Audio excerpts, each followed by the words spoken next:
fokus untuk pekerjaan penutupan lubang patching yang kita sudah laksanakan, dan sekarang kita sudah mampu untuk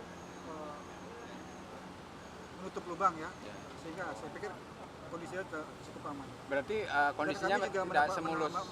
Menempatkan pos-pos di siap ruas jalan untuk antisipasi kalau ada kendala. Untuk daerah rawan longsor Pak, di mana? Untuk di ruas tersebut tidak ada ya, tidak ada. Tapi daerah Pasar Tumpah itu daerah Pasar Tugomulyo di ruas Selikah Batas Lampung. Itu mungkin ada antisipasi nanti, mungkin kita akan koordinasi dengan pihak kepolisian.